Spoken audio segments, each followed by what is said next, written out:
Welcome to another sparkling edition of Plank of the Week. We're back, and we're back to normal as well, which means we've got a proper show for you, which actually runs for nearly a whole hour. So we've got plenty of time to digest all the idiots that have been planks this week. And I'm delighted to say that we found some new talent. Dr. Renee Hoenderkamp has joined us for the first time. I think we've been trying to do this for a while. And finally we've managed to get you on the right timing. Kevin O'Sullivan just returned from his holiday. And of course, he's got plenty of tales to tell that you'll hear all about, I'm sure, over the coming days of his fun trip to Greece. But Dr. Renee, I think for you, you should kick us off, because first time is always the best time to do Plank of the Week. Ladies first? We don't do that. No, we don't do ladies first. Because that would be sexist. No, I'm happy for you to be sexist. Yeah, no, we can't be sexist. Later on, what is a lady? I mean, that's the question. Well, don't ask Sakir Starmer, because he doesn't know. Renee, so who's your first plank? I'm going to start with Boris. OK. I have to start with Boris. And these are my reasons. I really supported Boris. I voted for him. I thought what he did was amazing. I actually thought what the Tory party have done to him was shocking. You know, I don't care what people say about, you know, we don't vote for a Prime Minister. We do. Yeah. Because we vote for our candidate knowing who he'll be. So I think it's wrong that we're ousting him. However, in these last few weeks, when, you know, Rome is burning, when people are really, really worried about everything, everything's going to hell in a handcart, where was Boris? Nowhere. Absolutely nowhere. Well, Greece, with a do not disturb sign on his phone, and then he pops up in Ukraine. And Ukraine decided to give them 54 million quid. Yeah. We're all going, any chance we can get any money? Absolutely. You know? And then he gave us a little lecture about how we had to suck up these hard times because people in Ukraine were bleeding. Well, it is terrible what's happening in Ukraine, but people here are bleeding and they're going to, you know, get worse and worse and worse. And we're in for some really rough times where people will die. Yes. And so Boris, for me, absolutely cemented his downfall with his actions. Well, we've been talking to a lot of people this week about what they'll remember about Boris Johnson, because it is, you know, extraordinarily is his last week as Prime Minister, which it shouldn't be, because he kind of brought it on himself. But so many people have said how disappointed they were in him, that they hoped that he was going to be this really interesting, different leader, and he's just kind of given up, hasn't he? Yeah. Let's not forget throwing his hands up. His other sign-off was to say, well, you've got to carry on with the green project. You've got to carry on playing these green levies so we can get to carbon net zero. No, we haven't, Boris. We can't afford your stupid green levies. Carbon net zero can do one, and you can go off into the sunset, because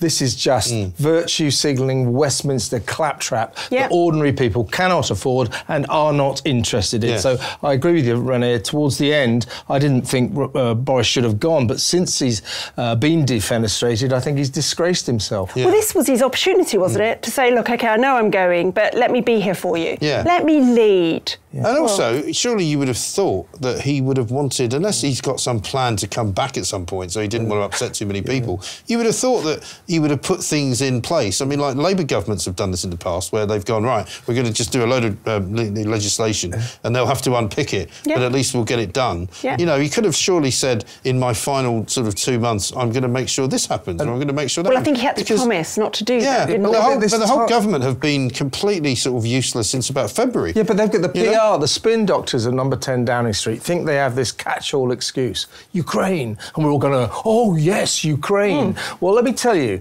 Boris and the gang and the spin doctors, and probably Liz Truss, the next Prime Minister, people in Britain who cannot afford to feed their kids and cannot afford to heat their homes are not lying awake at night worrying about Kiev. End of. No. They're really not. And, you know, we know that more people die in the cold than die of the heat, and that's going to be, you know, exaggerated so much this winter. I'm already hearing from patients who say they're going to try not to turn their heating on. That is not great. It's really not. And we've been saying this, like I say, since about February, that they needed to do something about the energy costs, because even before the Russian invasion of Kiev and Ukraine, it was going through the roof anyway. I mean, it was already double last year, the year before. If you look at oil prices, it wasn't Ukraine. No, it was nothing to do with Ukraine, and they're using that as a kind of catch-all excuse. They think we're all going to go, oh, great, Ukraine. Well, of course we all sympathise with Ukraine. We stand with Ukraine, but people here are hurting. They can't afford to live. Well, not everybody afford stands this. with Ukraine. Don't forget that woman whose husband left her with the Ukrainian refugee who came into the house. I think she's standing with Ukraine. Actually, it's an affront to free speech in this country. You can't say I stand with Russia. But, no. The point is, we do sympathise with the Ukraine. We do. But not to the extent that Boris Johnson is going, oh, it's 54 million quid for them. What about us? Yeah, I know. They're hiding behind Ukraine, aren't Yeah, they are. It's a PR excuse. Yeah, because and it's now not very good. Everything that goes wrong, they can just blame it on the war. Or there's a war in Europe, so you can't get a loaf of bread. Oh, really? I don't think so. Yeah. And also, I think, we'll come on to this probably a bit later on, but an awful lot of the prices that are going up, I think are people taking advantage, profiteering. And I know that there's a lot of manufacturing that has to go up in price because of the cost of energy, but an awful lot of things that you buy in supermarkets, you just think, they're just thinking of a number now. Yeah. They've just gone, let's put another 50p on that. Nobody's going to notice. Who knew before the war that every single product you ever bought in Britain was made in Ukraine? Yeah. Amazing, isn't it? Well, that's just the apparently true. bread basket of Europe. Yeah, suddenly. Oh, who knew? I know, amazing. So, Boris Johnson, who have you got for your first one? Well, I've been selected to choose the obvious one, potential winner, I would have thought, Meghan Markle, or as we must call her, Meghan, Duchess of Sussex. The New Yorker magazine put out a tweet saying we've got this amazing interview in our publication, The Cut, with Meghan Markle. That, isn't it? Yeah, The Cut's Cut. Yeah. Can't go there, really. Yes, let's just leave that one hanging there. It's just over her head, The Cut. Yeah. It's just over her head. Yeah. They had to drop that tweet and change it to, we have an interview with Meghan, Duchess of Sussex. Yes. But after her podcast... There's so much wrong with After her Spotify podcast last night, spoke up for ambitious women and for the terrible plight of multi-millionaire successful women. This week, she's done this interview with The Cut, which is part of New York magazine, and it's just extraordinary. I think, without question, we can now put a question mark over this woman's sanity. She's not wired upright. The things she's saying are just ludicrous. So she's now saying that she hopes that Harry doesn't lose her father like she lost hers. Well, you lost your father because you cut him off. Yeah. She's accusing the royal family of being racists. She's accusing them of making her life hell when she was in South Africa.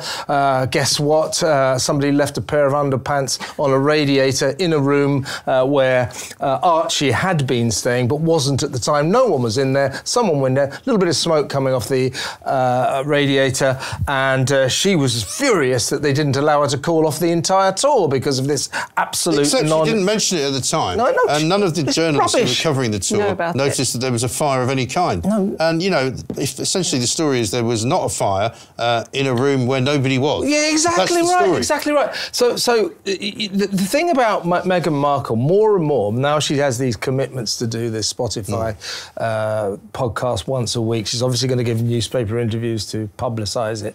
Is what she does. She sets up these false narratives in which there are pantomime villains who she artfully doesn't name. She sets herself up as a victim, the victim of people with prejudice. She never names anyone. It's racism, it's, they don't like ambitious women. You know what it was like, the way they treated me. And to be honest with you, it's a pack of self-serving lies. And I do think now we're at the point where we have to question this woman's sanity. At the very least, she's a fascinating case for any psychiatrist. Or is she just a sociopath? Is she just a sociopath who just doesn't give a damn about anybody else, only herself? She's narcissistic. It's woe is me. Well, do you know, woe is me in my multi-million pound 14-bedroom house in a beautiful area. And I think people slowly are tiring of it. Although this morning you wouldn't believe that on my Twitter feed because I said as much. And I've been called a racist, which I think is quite amusing. I think people should do their homework. I've been called... prejudice just generally and not a supporter of women. Well, I really am a supporter of women. But the trouble is, one of the things that she talks about all the time is, how everyone should be kinder and everybody should be nice. But the people who are fanatical about her... are not kind. Particularly on social media, are some of the most awful, vicious people you've ever seen. Absolutely. Because I've been attacked by them as well. And they just don't care what they call you, they don't care how they abuse you. But if you say anything that is in any way critical of her, that's the end of that. But she is literally now now, I mean, she's admitted, hasn't she, in the past when she did the Oprah interview, that she wasn't necessarily speaking about facts, but she was her truth, feelings. Her truth, not the truth. Her truth. But she actually even improved on that and said it was her feelings that she was talking about. One of the things she said as well, which I found really objectionable, was she claimed that British newspapers were writing that her kids were using the N-word to describe. I found that objectionable as well. I'm sorry, have you got any evidence exactly. of this? Nobody has Why called would I give my kids any of her photos to the children. people who are calling Who my is kids the the royal family racist that she cited? No. She carefully didn't name them. Who are the people in Britain who object to ambitious women? She doesn't name them. They don't exist. She creates a narrative of victimhood. She's the victim in her $17 million palace with her royal husband, her fake title, her ludicrous life, and the trouble with her, I don't mind a woman making money, I don't mind anyone making money, I wouldn't mind what she's doing at all, apart from the fact she is viciously taking other people down with her. She's viciously attacking the royal family. I'm not a particular royalist, but they don't deserve that. They don't deserve these regular attacks. I said this morning, she didn't like it here, so she went to America, but she didn't just go to America. She left the whole place burning deliberately behind her, and she's a social climber. And someone said to me, well, then what about Kate and Sophie Wessex? But I didn't see them make Netflix documentaries about their journey to where they Kate, are. unlike Meghan, understood that if you go into the royal family, there are certain things that you need to do. It's unfortunate that if you don't want to do it,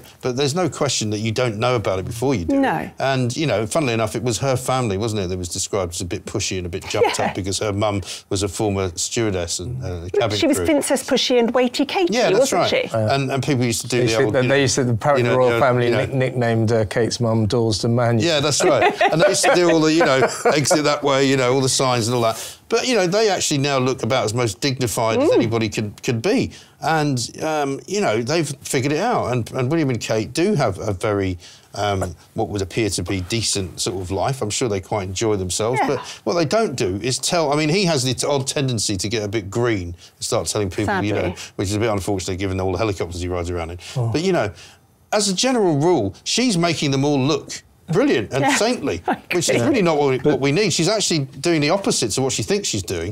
Because apart from Prince Andrew, obviously, you look at them all now and you think, I actually feel a bit sorry for them. Don't forget also that they're coming over next week, is it, Harry? They're not even going to go and see the Queen. Well, no one wants They're not going to see William and Kate. They're very, very selfish. And the royal family with Meghan have got a real problem on their hands because she's going to take a pop at them every time she fancies a headline, and she fancies a headline every single day of the week. Well, do you know what I thought was interesting in what she said in that podcast? She actually said, I didn't have to sign an NDA, and I could have said anything. And I thought, well, that's just it, isn't it? You can say anything, true or not. She also left it. She said, I can say anything. So she's left it hanging in the air that there's more of this to come, and there will be more of it to come.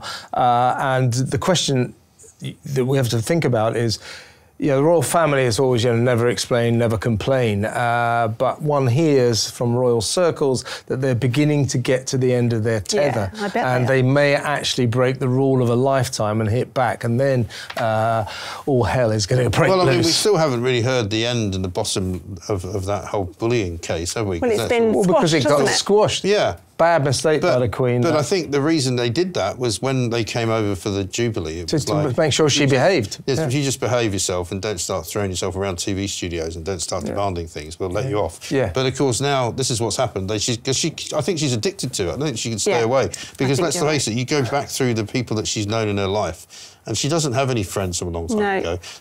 One of her husbands got the ring in a post, I think, when she said that she was now dating some restaurateur in Canada. And the first husband was like, that was the end of that marriage. Hasn't got any friends from back then.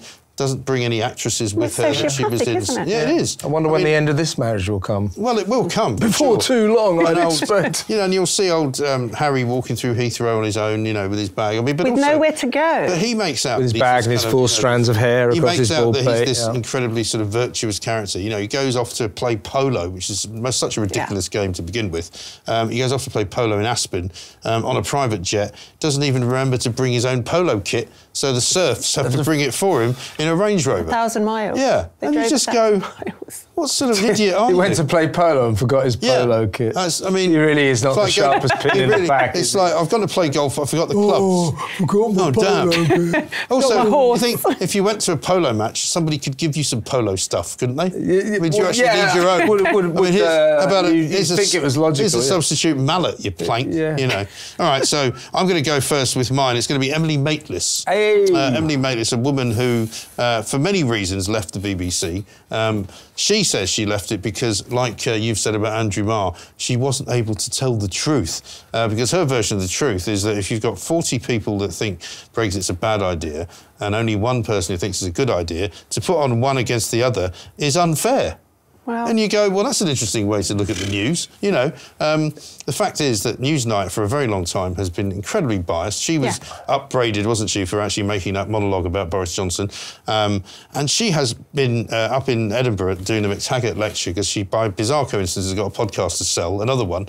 You know, I mean, we don't have to sell our podcast. People just quite like it. Yeah. They download it. We don't have to make ridiculous statements in order to get people to listen to it. Yeah. So she's up there saying that because of Robbie Gibb, who's a former advisor to Theresa May, who we've all met probably, we all know him.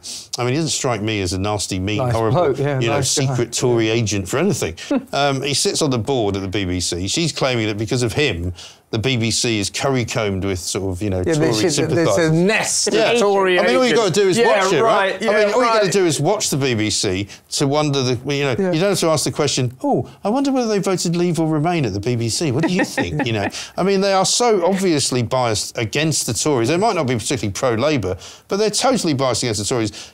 Liz Truss is getting in the neck this week because she wouldn't go and be interviewed by Nick Robinson. Nick Robinson is one of the rudest people I've ever seen or heard. When he's on the Today programme, he literally shouts at people. I think he once told Boris Johnson to shut up. He did. I don't know who he thinks he is. I mean, if I was her, I wouldn't be going to be interviewed by him either. Well, she's got the confidence of a winner, isn't she? Just like Boris Johnson when he refused to be interviewed by Andrew Neil. Yeah. He didn't need to be, so she didn't need to be to do ordeal by Nick Robinson. But, this is all on the back of when, extraordinarily, she introduced Newsnight one night by saying, it was not for debate. Dominic Cummings broke the rules, and everyone and the whole nation can see this. The nation is shocked by this government's behaviour. This was not unbiased, impartial journalism. This was a partial, biased statement on behalf of the Emily Maitlis party. Well, that's what she got in trouble with. Number 10 phoned up and said, "What the hell is going on?" And quite rightly, the BBC immediately apologised. Well, she didn't ask her audience, did she? No. Are you shocked? No. What do you feel about this? Do you think he broke the rules? No. It's not. This is the thing. She did her. And she did the same thing in Edinburgh when she did this lecture. And interestingly, I was actually listening to the Today programme, which I very rarely do on Saturday morning. David Dimbleby was on it because he's done a new series about sort of conflict with politicians and the BBC and all that. And he was very critical of her. And he said, there's no question that the BBC is about as unbiased as you can get. He's certainly not a Tory bias. He said, I know everybody knows Robbie Gibb. His role at the BBC is not to influence editorial. He doesn't. He objected to one particular person being hired. He's on the board of governance. Yeah, he's just one voice. He objected to one particular journalist from being hired because that particular journalist was a complete out-and-out Labour Party member. And guess what? She got the job anyway. Yeah. And then the other guy, Stadlin, who they wanted to hire, who was actually campaigning against Boris Johnson, they went, well, maybe we shouldn't hire him. Yeah. But anyway, Dimbleby said that all of those things, just as you said, they should have all been questioned. Yeah. And when she made those statements, because she did the same at Edinburgh, where she went, everybody knows Brexit is a disaster. Everyone agrees with me. And it's like, well, actually, no, everybody doesn't agree with you. Yeah. You don't speak for the nation. I mean, a very rich, overprivileged, female presenter on hundreds of thousands of pounds in Britain is not representative of the people in any way, shape or form. This is a woman who got a £180,000 rise to go up to £380,000 a year in the space of 6 months, and then she suddenly leaves. There's a story there. You don't walk out of a £380,000 job having just got a nearly £200,000 rise for nothing. The BBC, I think, felt she'd really overstepped the mark. And her contention is, the trouble with the BBC, there's a Tory agent. I'll tell you the trouble with the BBC, Emily, is there are not nearly enough Tory agents in there. And I can tell you that because a load of Tories. The BBC has told its staff to watch out for 170 different forms of unconscious bias, which could fuel discomfort. It doesn't sound like a Tory to me, can make it up that sort of stuff. Why are they doing this rubbish? But the other thing, why are they? Make some decent programmes. programs. Yeah, just make EastEnders decent. Yeah. Start with that. Well, that's a bit of an uphill struggle. That's a very big uphill struggle. Point taken. Absolutely. But I mean, the other thing about Emily Maitlis is that she can't stand the success of Sam McAllister, who's a friend of mine, the woman who got the Prince Andrew interview. Right. The woman who was completely written out of the history of that, but who then wrote a book and left the BBC, partly because she was paid so badly, but also because she didn't get any recognition at all. Because Emily Maitlis gave an interview to the Radio Times. She was on the cover. How we got Prince Andrew. Didn't mention Sam McAllister in the piece at all. Of course not. You know, because that's the way the BBC works. Yeah. She's just a it's not a coincidence in the trenches. That they call anyone who talks into a microphone. The three of us at the BBC, we will be the talent, which sums it up. So it is the talent who all these sort of worker bees behind her. Who Sam McAllister worked her backside off to get that interview. Months of negotiations, going to the palace, talking to the people, persuading Prince Andrew in the end, and then in walked Emily Maitlis. Fine, that's the system. She did a great interview. She did great research, but Sam and the other workers there did all the work, but at the BBC that is not allowed. You cannot give them credit. You can only give the talent credit, and that's why it's such a dispiriting place to work. And that's why so many people are leaving it. It's dispiriting. I struggle with these women that have done as well as Emily Maitlis as well, not lifting up other women. Why wouldn't you? But, don't pull the ladder up, put your hand down. That's my view. Yeah. And I think that's the other thing. I was interested that she said about her new podcast, don't worry, we're not going to use it to scream our opinions at you. And that says to me that obviously she knows that's what she does. Yes, absolutely right. Well, the other quote anyway. The other quote I saw from the producer of it, and it's being produced by what I can only describe as a less austere organisation than ours, and less auspicious. And they say, we'll be able to call people liars.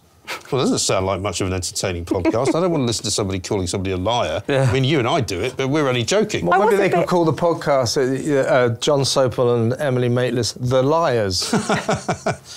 Actually, I've listened to that. Did you not envisage, though, when she said about these agents of the Tory party, did you not envisage people walking around whispering into their shirt sleeves? Yeah. That's quite amusing. Was the image she sought to project, was that the BBC is full of all these Tories, upending decent people like her and Remainers. Is it hell? Is it hell? It is a groupthink hellhole full of Remainer fanatics who now want to rejoin. End of. Exactly right. Right, who's your second one? Rishi. Rishi Sunak. It's got to be Rishi. Well, we're obviously not Tory agents here because you've just done the ex-Chancellor and the soon-to-be ex-Prime Minister. So, I'm a bit tired already of all of these people now jumping on the we didn't want lockdowns bandwagon. I really am. So right. And what I feel about Rishi is that I'm really not buying at all I couldn't walk away, I was the Chancellor, it was a crisis, it was an important job, I couldn't leave them floundering. Well, actually, Rishi, had you walked away and gone and joined the backbenchers like Steve Baker, your power and gravitas may well have taken more of them with you, so that when it came to just nodding through all of these laws that made our lives absolute hell, ruined children's futures, killed people who couldn't go to hospital, maybe there would have been enough of those backbenchers brave enough, standing with the ex-Chancellor, to stop it happening. Yes, and maybe then it wouldn't have happened, and maybe then people would have had better lives, they would have lived longer, and businesses that have now gone under might still be going. Absolutely. I can remember the three of us, among many other heroes here at talkTV, like in the early days of the lockdowns, going, this is madness. This Prime Minister, he will not make a decision himself. He waits for Whitty and Valence to whisper in his ears, this is what you will do, and that's what he did. And now says that he was right on those decisions. No, you weren't, Boris. We're not buying that. Don't be ridiculous. You really think we believe that you were right to lock us down again and again and again? Rishi Sunak was very definitely a part of the cabinet chorus that kept telling us, well, we're sorry about this, but we have to follow the science. He specifically said this. And don't revise your position now, Rishi. And I think he's just reading the room now, and maybe he's seen more data than we've yet to see. And reading the room and thinking, this is the way to get more support. And actually, the data that's coming out is going to show that these lockdowns were an absolute disaster. So let me we get over here. You want to know another disaster? The length of time that he kept extending the furlough scheme. Yeah. We're paying for that now. Yeah. And the only reason that guy extended the furlough scheme, I accept we needed it for some time, but I was amazed when they kept saying, oh, it's going to go to June, oh, it's going to go to October, we're going to keep doing it. People were 2 years without ever going to work because their companies were closed down. And he tells us that he was the great steward of our economy. No, you extended the furlough scheme far too long for one reason: to be popular. Yeah, because he loved giving away money. Yeah. And the point is that he also was responsible for last Christmas when they called it off eventually. But don't forget, Chris Whitty said, oh, you shouldn't really have Christmas parties, it'd be dangerous. I mean, how is it going to be dangerous? I mean, it's ridiculous now when you look back. When you look back on it all, and you just think, well, a lot of people who did die died very largely because they were very ill already or they were very old. Yeah. Simple as that. And the numbers of people who died who were not very old or very ill were very small. There's only one group of people in retrospect that look more absurd than those idiots from Sage, those zealots from Sage. That's the cabinet ministers who did exactly what they told them. Absolutely a circle of insanity we were subjected to for 2 disastrous years, and we are now paying the price. Yeah, well, the only good thing, I suppose, is that none of us will buy it ever again. No. If they ever try it on again, which I don't think they will, they're out for a generation. And do not tell us, Boris, that you were right on all the big issues. Yeah. You were wrong on lockdowns, and there's no bigger issue than that. Exactly right. Who's yours number 2? It is... he's one of these guys where it should have... quotation marks, Sir Ed Davey. Oh, yes. the leader of the... Why is he a knight? I was going to say, what did he do to get the knighthood? I don't know. Who is he? I think it's a sort of sympathy vote. Well, you're in charge of the Lib Dems, better give you something. Right. Anyway, Ed Davey, you know, a preposterous half-wit, a monstrous lunatic, terrible fool. He is. You know, in charge of the most pointless party the world has ever known, whose principal raison d'etre is to never be in power, and they really achieved that with some great Although success. they did manage to get into a coalition with Cameron, this is the story. Now, in 2012, ludicrously over-promoted in that coalition government, when the Lib Dems were drawn in by the Tories of Cameron's coalition, Sir Ed Davey was energy minister, where one of his great innovations was to give the go-ahead for fracking. Good, well done, Ed. Yeah, I approve of that. That would have saved us a lot of money. What was it? Back in 2019, 7 years further on, he was at the forefront of the campaign to ban fracking. And that campaign madly was successful. So we are now paying the price for that. If we'd have gone ahead with those fracking shale gas drilling projects up in the northeast, we would probably, by now, we would probably have enough cheap gas for at least half a century, maybe even more. And we must start fracking again very soon, but it'll take 18 months till we get it. However, what Sir Ed Davey said over the weekend was he was very proud to be, he said, it's basically me that banned fracking, and I'm very, very proud of that. Oh, yeah, Ed, and let me tell you, all the people who are paying now £500 a month for their gas and their electricity bills, they want to thank you. They really want to thank you, Ed. now that they can't heat their homes and they can't feed their kids because you banned fracking. Exactly. And what an absolute That woman, Jo Swinson, idiot. did that Jo Swinson woman not pop up as well? You know, the woman who thought she was going to go back to her constituency and prepare for government. She was going to be the next female Prime Minister of the country. But she didn't win her own seat. You lost, you know, rule number 1, if you want to be Prime Minister of this country, you've got to win your own seat first. It was David Steele who said that a generation ago. I have the privilege to be the first Lib Dem leader of modern times to say to you all, go back to your constituencies and prepare for government. And they say this all the time. Still preparing. And they never, ever get it. But Ed Davey is an absurd man. He is a virtue signaller beyond reason, beyond belief, and a definite plank, not only of the week, of all time. He's very good. And he probably doesn't know what a woman is. He probably doesn't know. He's not sure. Also, I saw another video this week of Nick Clegg from that same sort of period, where he was quoted as saying that he was very happy that not to go forward with any nuclear plant building, because if they did that, they wouldn't be on stream until about 2021. And so just imagine if they'd done it, we'd have had them on stream. So without these Lib Dems, we'd have the nuclear power stations we need, but Nick Clegg stopped those. We'd also have all the fracking we would ever need, but Ed Davey stopped that. So it could be like Dubai. We paid 50p a litre for petrol. It was actually 2013, and this coalition government and then the Tories after that stopped everything we needed. They took away the subsidies to the green bit for homes, so you couldn't get any grants anymore. They took away the subsidies to storage, so they got rid of storage that we now don't have. They stopped fracking, and now they wonder why we're in such a mess. It was all of those decisions. It's astonishing how many of these politicians, you know, I mean, they're all reasonably well off, even the ones that only just exist on their parliamentary incomes. You know, what's that, £82,000 a year, plus their expenses. So it's extraordinary how none of them, or so few of them, seem to have any idea of the fact that within a couple of months, people will literally not be able to afford their bills. You know, we're staring into a chasm here, an abyss, a real crisis. And these Westminster politicians say, oh, well, you know, climate crisis. You just have to put an extra jumper on. Just put an extra jumper on. Sod the green levy. Yeah, I know. Sod the carbon net zero. We've got more important things to worry about right now. Yeah. I do think it's quite funny that those working from home who are going to put their extra jumper on will find, as I know, that it doesn't matter how many jumpers you put on, when you're typing, your hands just freeze to death. I'm going to suggest to you that they won't be able to afford anything to type on. There are going to be an awful lot of them coming back into the office because they're going to go, oh, actually, I've got to microwave my, you know, vegan sandwich. I better go into the office and do it, otherwise it would cost me 50 pence a day. It'd be very interesting. Speaking of climate change heroes, how about Lewis Hamilton, a man who drives around a very expensive green campaigner. Formula One racing car. But not only does he do that, he also flies around the world all the time with loads and loads of equipment. He's got a plane. He's got his own plane. He's got his own boat. He also takes loads of equipment everywhere he goes. He's got a separate plane for his bling as well.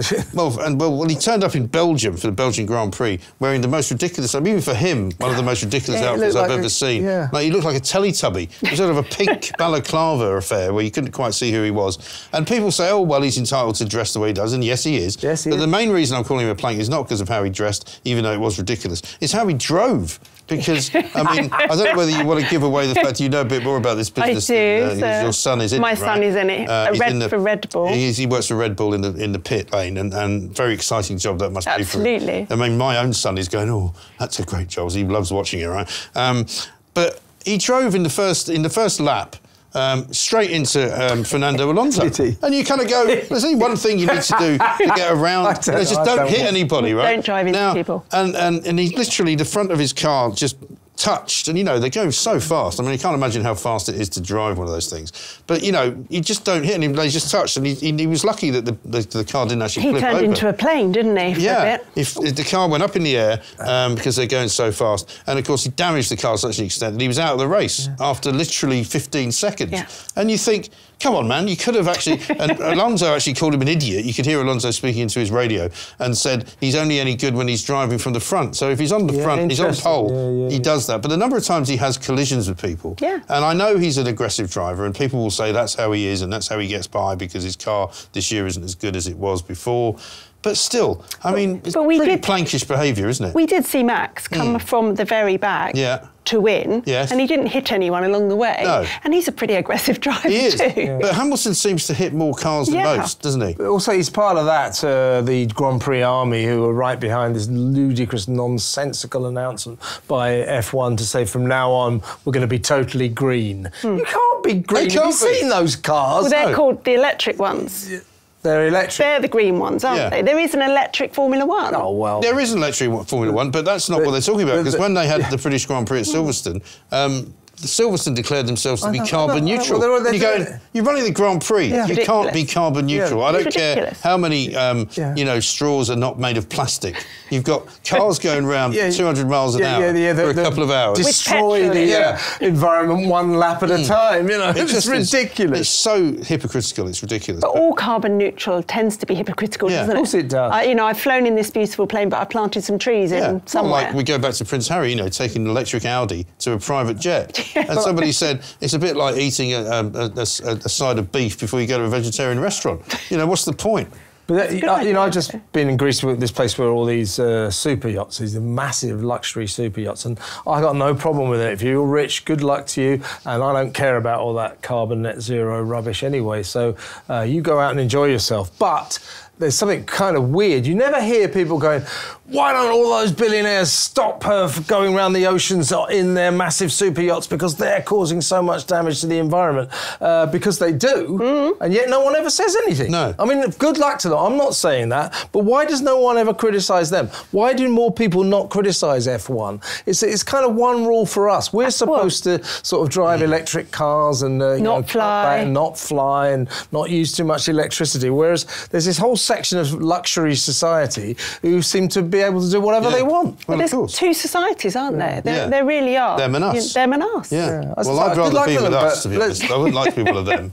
But just carry on flying and eating I just do whatever I want, basically. What I'm really saying is I'm really jealous of these guys with the super yachts. They're amazing things. But imagine having one, though. You'd non-stop worrying if you'd left your wallet on it, but that's another story.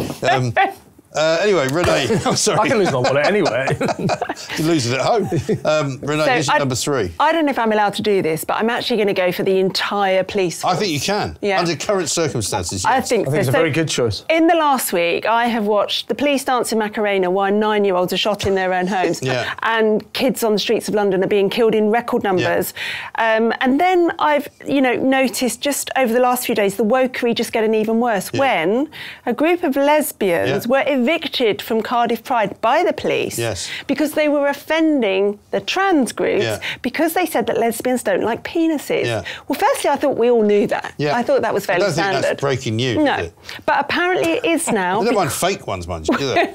Just the real ones they don't like. Let's go there. Yeah. Well, we might as well be clear, because I'm a bit confused by all this, to be honest. Well, so apparently now, lesbians have to accept women with penises if they're trans. Right. I mean, you have to say that slowly so that you really understand it. Right. And by saying that they don't want to sleep with a woman who has a penis, they're transphobic. Yes. And the police are backing that up. And the police, shamefully, in my view, were telling them, you're upsetting people, you're causing a breach of the peace, etc., etc., etc. Exactly. And they were accused of this, you are spreading hate, and this, you are committing hate crimes. Well, you have to prove hate crimes. Yeah. And this was not a question of hate, this was a question of freedom of speech. Yeah. And what the police were doing is saying, you can't have your freedom of speech. That's just so presumably now Pride marches are going to have to be segregated, right? Absolutely. So day 1 for Pride, there's no pride in trans.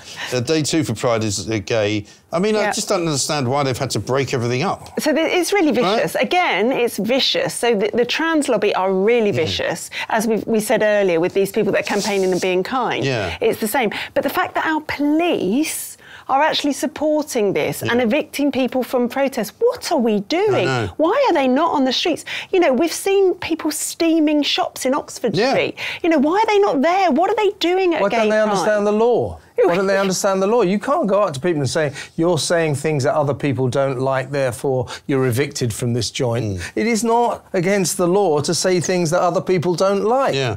It's like that guy with the medals. They could always invoke the breach of the peace thing because somebody could cause a breach of the peace by having a big row with somebody else. But then you surely ban both of them, don't you? You just say, right, you're both off. It's like a football match. If there are 2 guys fighting, you send them both off. You don't just send one off and leave the other one on. I think we have to call, time on our police at the moment. I really do. Well, that's what the new Prime Minister should do, really get a grip, because they will not listen. They must have heard the chorus of furious people over the last few years saying, why are these coppers dancing? Why are they on skateboards when Extinction Rebellion are blocking the bridges? Why are they dancing with bottles of water to just stop oil? Instead of listening, a bit thirsty. And instead of listening to people, what was it, 2 weeks ago, we get they're doing the Macarena. And they're so proud of it, they put it out as a tweet. Oh, here we are doing the Macarena. it's worse than that, because then they actually justify doing it. Yeah, I know. Because when they get attacked on Twitter, as they quite rightly do, they say, "Oh, we're doing community policing. Community cohesion. This is what people want us to do." I don't. Here's an idea for community policing: put some bobbies on the beat. Yes. Yeah. Never mind the Macarena. Well, put some bobbies on the damn beat. Now arrested and interviewed, I think, something like 220. Which is staggering, isn't it? People in Liverpool right now. What that tells you is they know there are 220 people why didn't they arrest them who are last week? involved in all sorts of nefarious... What's that noise behind you? Oh, it's us locking the gate after the horse has bolted. Right. Yeah. Meanwhile, of course, it's not helping the fact that the Albanians are now coming to check the Albanians who come into the beaches of this country because they might have criminal records in Albania. Well, I thought we had some kind of Interpol system, didn't we? You know, we've kicked these people out. They're coming back in, but because they're migrants, they get welcomed with open arms. No, and it's get definitely given Brexit. It's definitely Brexit. And they get given a bag of goodies and welcome to Britain and all that. And again, thanks very much for just going back to the drug dealing that we were doing before we got deported. Yeah. You know, and suddenly the police are going, oh, but they're not illegal because they're coming here because they're fleeing a war zone. No, they're coming from Albania. I mean, it's incredible how the crime that's going on in this country. And everybody kind of knows it's going on, and nobody's doing anything about it. I mean, I wouldn't want to ban the Notting Hill Carnival, the Carnival of Carnage. I would ban it. Like that kind of authoritarian. I would ban it. However, what's the point? Every year, people die here. So this year, one guy was murdered, stabbed to death. There were 209 arrests. 46 were for violent assaults. 8 were for sexual assaults. And this is called the world's greatest street party. No, well, it wasn't that great for the guy who got stabbed to death. And what were the damn police doing? But that's what the were point. The police doing? You can't allow something like that to continue. I had a copper on with me this morning. He's an ex-copper. He said, if this was a football match or it was an event that happened every year where somebody got killed every year, it would be stopped. Yeah. But they can't stop it because that would be wrong. Well, the one is it would be racist, wouldn't it? So we're back to the wokery one of is the a police. nice low death rate for the Notting Hill Carnage. Usually it's more than that every single year. Yeah. And I saw some of these, this new form of journalism which can just go to hell, which is like, largely wonderful and peaceful event. Oh, yes. Towards the end, unfortunately, there were several murders. It's like, no, that's the angle. Well, these are the people not the non-events that some people had a good time. It's that somebody got killed. Largely peaceful is a ridiculous phrase, isn't it? Anyway, who's your third? It is the NHS. NHS bosses, if you like, who have...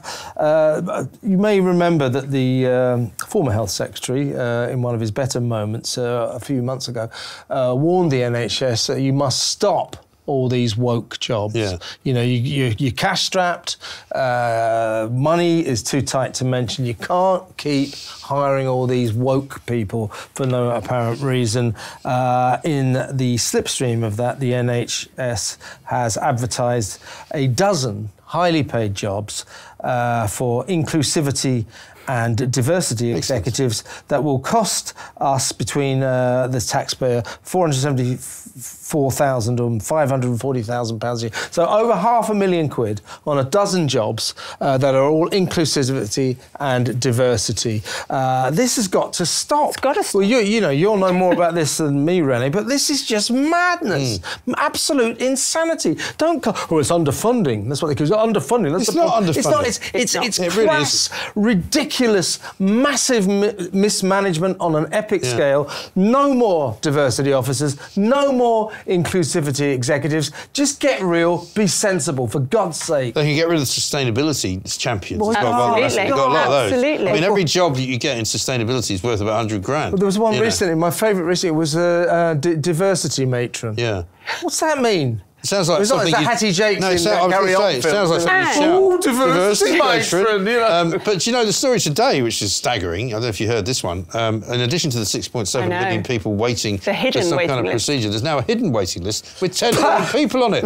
And these are people who might have already been seen once, right? Yeah. But they haven't been seen the second time, no follow-up, no return or referral to somebody else. So that means now practically you're talking 17 million people waiting to be seen. I mean, because by the NHS. anybody that's been waiting more than 2 years has now been farmed out to the private sector and taken off the list. But that's nearly a third of the country, right? Yeah. And I mean, that's probably... It's not funny. No, it's not. But it's a third is. of the country waiting to be seen. And when you consider that, say a third of the country doesn't need to be seen, it's literally half the population of the country waiting to be seen by a doctor. The problem with Boris, the doctor won't see you now. So you know, there's a chance for some of this nonsense to be sorted out with the advent of a new prime minister. You know, the new prime minister should really crack down on the police and really crack down on the NHS. But she won't. She'll do what they always do. She'll do nothing to the police, and she'll start droning on about our amazing NHS when it's anything but amazing. And that's Boris's problems. His big problem was he just let all this nonsense continue, all of this mess continue, and just shrugged his shoulders. And just hoped it would all go away. I think that was his policy. It was, and don't forget, the NHS is probably the most diverse company that exists. Yeah, of course it is. It really is. Of course it is.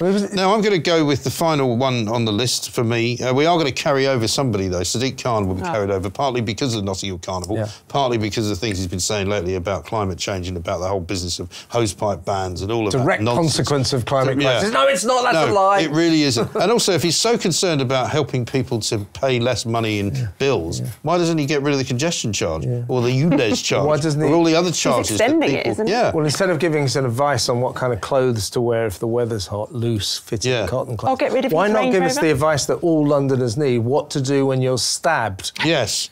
Or skint, because you've had to pay 50 quid just to go to work. Drive in. Yeah. Well, I'm going to go with Ofgem, because the people who don't seem to get that much criticism in this whole crisis, you know, people are having to go at the power companies, the energy companies, the oil exploration companies, you know, you get the government getting in the neck. Ofgem, which is a quango, supposed to look after the interests of the consumer, it's supposed to be a regulator, doesn't regulate anything. A bit like Ofwat, the water one, they don't regulate anything either. And so here's what they say, Ofgem, on their own website, our role and responsibilities. Ofgem is the Office of Gas and Electricity Markets. Our role is to protect consumers by working to deliver a greener, fairer energy system. I would say they're not doing that. They're failing. I don't want a greener system. No, but our strategy, wait for this, right? Our strategy and priorities, our organisational strategy and objectives for protecting consumers, supporting decarbonisation and improving the energy system. Just get lost. Shut up. Get rid of it. You know, the guy who's in charge of Ofgem was actually from the Department of Climate Change. So you can see where all this is coming from. And now you know that if they took all of the green support from the bills, and if they took all the other subsidies away, we would be paying about 50% of what we're about to now be charged with in this ridiculous situation. Also, I can't help feeling that a cap that you have to revise every 3 months isn't a cap. No, it's like a cap. I would liken it to having like a trilby hat with no top. And all you've got is a brim, right? And so you put it on, and it's raining, and you're still going to get wet, because guess what? It doesn't have a top. But it is a cap, but there's not much point in saying, we're going to cap it, it's £1 million a month. It won't go higher than that. It's also a made-up number, because you say to them, what does it actually mean? All it is what we think an average household will pay. They don't actually know. I've only just got my head around that, you know. I know. Because my bill's always been higher than the cap, so I thought I must be being ripped off, but no, it's a kilowatt cap. Yes, it is, because all they're really setting is the price per kilowatt, and they're saying that that's probably what you'll use, but they don't really know. I was really disappointed. I thought I was going to get a refund. Right, so now's the time. This is where we pick the one out of the three, right? So Kevin knows how to do this. So why don't you pick Renee's? So you tell us your three, and he'll pick his favourite one of them. So I had Boris, Rishi, and the police. I think all really good, strong choices, but, you know, this is his last week, and I do think he's committed some egregious crimes in his departing times, mainly being on holiday the whole time, but some of the things he's said are outrageous. So I'm going to go for Boris Johnson. I think that's a good choice in this week. My favourite, you know, I've been asking people about their stories about Boris. One of my favourite ones, talking of him being on holiday, was when he went to Scotland, I think it was last year, and nearly got swept out to sea. And we should have known then, you know, here's a bloke who can't even swim in the sea without actually putting his own life in danger. I mean, that's not a great look. We were discussing yesterday the pictures of him in Greece, and the paper saying Boris is beach body ready. No, he's not. Not really. No, he wasn't. No, he really isn't. Right, so do you want to pick mine? My three, Emily Maitlis, Ofgem and Lewis Hamilton. You know, I have to go with Lewis Hamilton, don't I? You wouldn't if he drank for Red Bull, would you? No, I wouldn't. But that's not going to happen. So this is biased, isn't it? Right, so I'm going to pick yours. So your three were? It was Meghan Markle, Ed Davey in the NHS. I think it's got to be Meghan Markle. Yeah, I think so. I mean, much as I'd like it to be Ed Davey. Yeah, he's an honourable second, if you ask me. So we've got then the final three: Meghan Markle, Boris Johnson, Lewis Hamilton. Do I have to pick one of those? Well, we have to sort of agree on it, basically. I think Boris gets it for throwing away possibly the greatest opportunity that any Prime Minister within our lifetime has had in terms of what he was handed. You know, he was handed an amazing opportunity. Yeah. We all thought, do you remember in December of 2019, 80-seat majority. An 80-seat majority. I'm furious. And also people on a high, the people who had won the referendum vote, the people who wanted to see him getting Brexit done, even at the end of January when we knew there was this weird disease coming from China, I remember being out that night thinking, this is going to be amazing. You know, the world is going to be a brighter place. All the sort I punched the air Ramonas, all the Ramonas. When that result came through, like him, I punched But all the Ramonas are going to have to just disappear off into the shadows, and we're going to be able to build this country up again, and it's going to be fantastic. But he wanted to leave, you know, like a Churchillian, you know, historian, didn't he? And he's completely done the opposite of that. He was very interested in his legacy. Boris, your legacy is useless disaster. Well, he's walking away, basically. He's lost it. Well, he's walking away from a sort of burning building, isn't he? I mean, that's what's happened. I'm off to sign a few book deals. Yeah, the roof do a is new falling Telegraph. He's getting into a car to drive him away. Totally. It's not a particularly nice car either. Maybe he thinks he's going to come charging back on his white horse. I think he does. I think he ain't coming back. I think he's got the view that it will go so badly wrong for the Tories that they will ask him to come back because he'll be the only one that can win an election. Because maybe he is. Maybe he will be like the Tony Blair figure, the only politician that Labour have had who can win at something. Maybe. Yeah, but I think he went from electoral gold to electoral poison. I think his problems that he is a troublesome character now. So I don't think they'll ever. And also the MPs have turned on him. They don't really want him. Yeah, they don't like him. They didn't like the way he operated. As you know, I really thought it could be great. I think one of his main mistakes was to be shoulder shruggy about the woke mob. That's a very pernicious left-wing blob that is running this country. He didn't seem to understand that he should have stamped on that, and he just couldn't care less about the migrant crisis. But he had carried. Huge well, mistake. This is why. Huge mistake. As long ago, and the green crap. As long ago as over a year ago, I was saying that's why he should go, because he wasn't doing anything about the green agenda, and he wasn't doing anything about the migrants, and therefore. And look at his parting shot. Yeah. Be green, you know. I was right on the lockdowns. Bleed for Ukraine. No. Bleed for Ukraine. Absolutely not. Yeah. I think Meghan's second. I think Meghan's second for sure, and then Lewis Hamilton third. There we are. So not bad, not bad top three. Well, Renee, thank you very much indeed. Thank you for having me. Kevin, thank you. Cheers, I'll see you guys both soon, I'm sure. So there we have it. Boris Johnson, the Prime Minister, but not for long. He's won something finally. He didn't win the election that he wanted to win, to be in for another term. But we can quite rightly say and happily say, Boris Johnson, you are Plank of the Week. Well done.